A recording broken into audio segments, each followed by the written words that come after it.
Hi super fans, I am Swapnil और इस video में मैं बात करने वाला हूँ थॉर लव एंड थंडर के ट्रेलर में दिखी जेन फॉस्टर के बारे में और मूवी में वो माइटी थॉर कैसे बनती है। मार्वल कॉमिक्स की 2014 की सीरीज में the mighty Thor character first time introduce हुआ था। यही वो सीरीज थी जिसमें थॉर को गॉर द गॉड बच्चर के साथ लड़ते हुए दिखाया गया था, यानी कि गॉर इसी सीरीज से इंट्रोड्यूस हुआ था। और टाइका वाइटिटी के डायरेक्शन में बनी Thor love and thunder Marvel comics की इसी सीरीज के अराउंड बिल्ट है, यानी कि थॉर लव एंड थंडर के प्लॉट के बहुत सारे इंपॉर्टेंट पॉइंट्स इसी सीरीज से उठाए गए हैं। अब इसी सीरीज में गॉर द गॉड बचर को मारने के बाद जब निक फ्यूरी के साथ थॉर फाइट कर रहा होता है तो निक फ्यूरी उसके कानों में कुछ ऐसा कहता है जिसके बाद थॉर अपना वर्दीनेस खो देता है और ऐसा होने के बाद म्योनिर पड़ा रह जाता है मून पे। इसी के पैरेलल जेन फॉस्टर को दिखाया गया है जो कि कैंसर से सफर कर रही है और फिर एक दिन टेलीपैथिकली म्योनिर जेन फॉस्टर के साथ कम्युनिकेट करने लगता है। वो हेमिडाल से उसे म्योनिर की लोकेशन पे ले जाने को कहती है, जिसके बाद हेमिडाल उसे ले जाता है मून पे,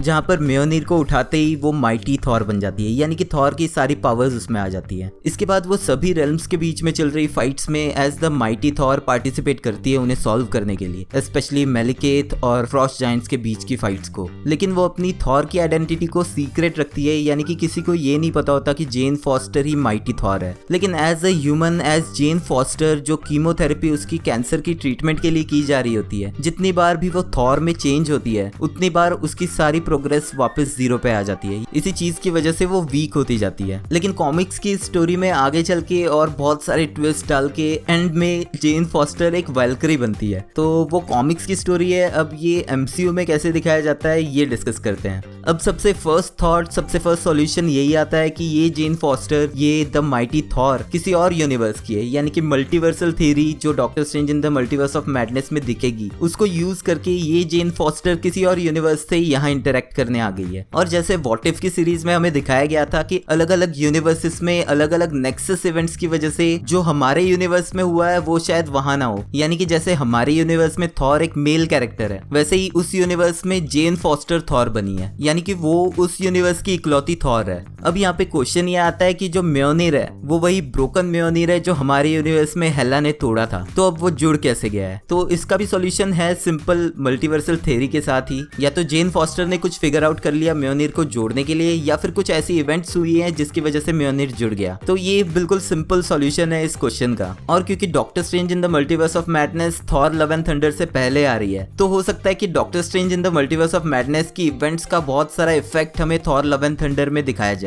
लेकिन ये बहुत ही सिंपल सा आंसर होगा जो मुझे नहीं लगता मार्वल यूज करने वाला है। अब सेकंड आंसर हो सकता है इस क्वेश्चन का कि वो हमेशा से ही वर्दी थी, यानी कि जेन फॉस्टर हमेशा से वर्दी थी, बस म्योनिर थॉर के पास था। जैसा कि हमने पहले एवेंजर्स एज ऑफ अल्ट्रॉन और फिर एवेंजर्स एंड गेम में देखा कि स्टीव रॉजर्स म्योनिर को उठा सकता था, लेकिन उसने एज ऑफ अल्ट्रॉन में म्योनिर को नहीं उठाया। बट जब उसे सच में जरूरत महसूस हुई तब उसने एवेंजर्स एंड गेम में म्योनिर को उठाया फाइट करने के लिए। तो वैसा ही कुछ यहाँ पर भी हो सकता है, यानी कि जेन फॉस्टर जिसकी बैक स्टोरी बहुत सिंपल है, वो भी स्टीव रॉजर्स की तरह एक सिंपल डेडिकेटेड अपनी फील्ड में काम कर रही है, एक साइंटिस्ट है, रिसर्चर है। और थॉर के फर्स्ट पार्ट में हम उसे देखते हैं थॉर की हेल्प करते हुए, यानी कि बिना किसी रीजन से, बिना अपना कोई फायदा देखे वो उसकी हेल्प करती है म्योनिर को वापस पाने के लिए।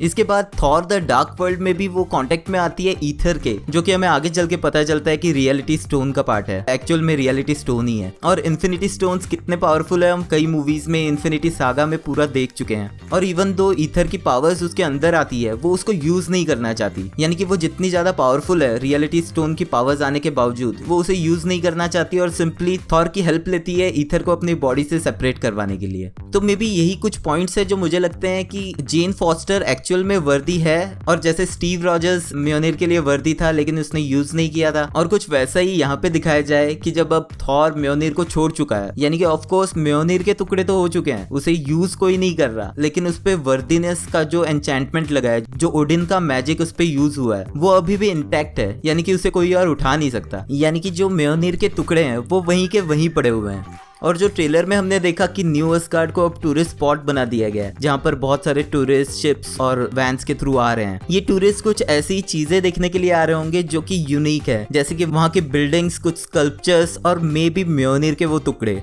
जो कि लेके आता है मुझे थर्ड पॉइंट पे, जो कि ये कंफर्म कर सकता है कि जेन फॉस्टर माइटी थॉर कैसे बनती है। अब वैसे तो मार्वल हमेशा से ट्राई करता है कि मूवीज की स्टोरीज और प्लॉट्स कुछ भी लीक ना हो, लेकिन हमेशा की तरह इस बार भी ये लीक है एक टॉय की वजह से। यानी कि मार्वल के जो टॉयज बनते हैं मूवी स्पेसिफिक, इस बार वो टॉय है द माइटी थॉर का हेलमेट, जो कि जेन फॉस्टर ने एज द माइटी थॉर इस मूवी में पहना है। इसी टॉय का रेप्लिका एक ऑनलाइन साइट पे लिस्ट हुआ है। इसमें ऑफिशियली कंफर्म किया गया है कि जो जेन फॉस्टर का कैरेक्टर है वो कैंसर से सफर कर रहा है, और साथ ही इसके डिस्क्रिप्शन में ये भी रिवील हुआ है कि जेन फॉस्टर को जो पावर्स मिलती है वो उसे मिलती है न्यू अस्गार्ड विजिट करने के टाइम। यानी कि जो थॉर के हैमर म्योनिर के टुकड़े अस्गार्ड में जिस जगह पे पड़े हुए थे, वहां आने के बाद जेन फॉस्टर को उनकी पावर्स मिलती है। अब यहाँ पर भी ये क्लियरली मेंशन नहीं किया गया है कि म्योनिर की पावर्स जेन को क्यों मिलती है और किसी और को क्यों नहीं मिलती, और ऑब्वियसली वो सीक्रेट हमें मूवी देख के ही पता चलेगा। लेकिन यहाँ पर ये चीज 100% कंफर्म हो जाती है कि जेन फॉस्टर को पावर्स म्योनिर के जो टुकड़े पड़े हैं उन्हीं के थ्रू